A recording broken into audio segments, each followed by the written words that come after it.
Hi అండి, welcome to Nishi channel. ఇంట్లోనే చాలా ఈజీగా చికెన్ కర్రీ ఇలా మసాలా వేసి ట్రై చేసి చూడండి. సింపుల్ ప్రాసెస్తో చాలా టేస్టీగా ఉంటుంది. ముందుగా మా ఛానల్ కొత్తగా చూసే వాళ్ళు ఎవరైనా ఉంటే ప్లీజ్ లైక్ చేసి సబ్స్క్రైబ్ చేసుకోండి.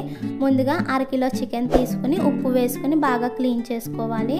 ఇప్పుడు వాటర్ లేకుండా చికెన్ తీసుకుని రుచికి సరిపడినంత సాల్ట్, 1/2 టేబుల్ స్పూన్ పసుపు, 2 టేబుల్ స్పూన్ కారం, 1 టేబుల్ స్పూన్ అల్లం వెల్లుల్లి పేస్ట్ వేసుకుని బాగా కలుపుకోవాలి. ఇలా కలుపుకోవడం వల్ల చికెన్కి ఉప్పు కారం బాగా పడుతుంది, ముక్క చప్పబడకుండా ఉంటుంది. ఇది బాగా కలిసిన తర్వాత మూత పెట్టుకుని 10 నిమిషాల పాటు పక్కన పెట్టుకోవాలి. ఇప్పుడు కూరలోకి మసాలా రెడీ చేద్దాం.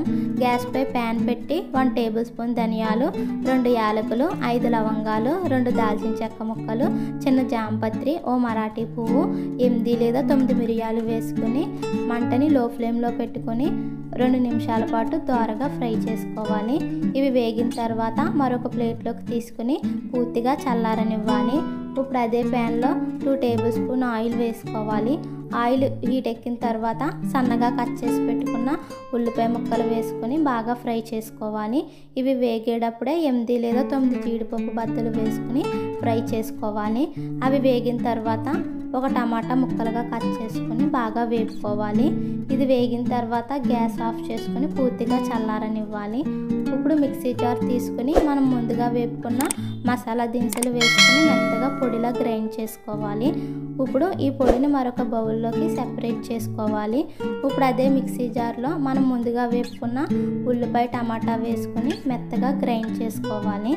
ఇప్పుడు గ్యాస్పై ప్యాన్ పెట్టి 4 లేదా 5 టేబుల్ స్పూన్ల ఆయిల్ వేసుకోవాలి. ఆయిల్ హీట్ ఎక్కిన తర్వాత 2 పలావాకులు, 1 టేబుల్ స్పూన్ జీలకర్ర, 4 కట్ చేసి పెట్టిన పచ్చిమిర్చి వేసుకుని ఒకసారి వేపుకోవాలి. అది వేగిన తర్వాత మనం ముందుగా చేసుకున్న ఉల్లిపాయ, టమాటా పేస్ట్ వేసుకుని బాగా వేపుకోవాలి. ఉల్లిపాయ పేస్ట్లో ఉన్న ఆయిల్ సెపరేట్ అయ్యేంత వరకు వేపుకోవాలి. అది వేగిన తర్వాత మనం ముందుగా మిక్స్ చేసుకున్న చికెన్ వేసుకొని 5 నిమిషాల పాటు మంటని హై ఫ్లేమ్లో పెట్టుకొని బాగా ఫ్రై చేసుకోవాలి. అలా వేపుకోవడం వల్ల చికెన్లో ఉన్న వాటర్ మొత్తం ఎగిరిపోతుంది. ఇప్పుడు మనం ముందుగా చేసుకున్న మసాలా పొడి వేసుకోవాలి. అలాగే కొంచెం కొత్తిమీర కూడా వేసుకొని ఒకసారి బాగా కలుపుకోవాలి. ఇది బాగా కలిసిన తర్వాత మూత పెట్టుకొని 2 నిమిషాల పాటు బాగా మగ్గనివ్వాలి. అలా మగ్గించుకోవడం వల్ల మనకి చికెన్ జ్యూసీగా ఉంటుంది. ఇప్పుడు మూత తీసుకుని మరొకసారి బాగా కలుపుకోవాలి. ఇప్పుడు వాటర్ వేసుకోవాలి. నేను 1 గ్లాస్ వాటర్ వేసుకున్నాను.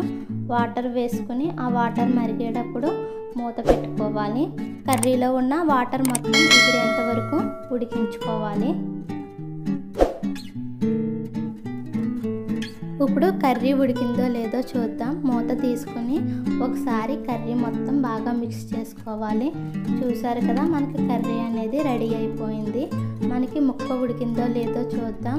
ఇప్పుడు ఒక స్పూన్తో ముక్కను తీసుకుని మరొక స్పూన్తో చూసుకోవాలి. అంతే, మనకి కర్రీ అనేది అయితే రెడీ అయిపోయింది.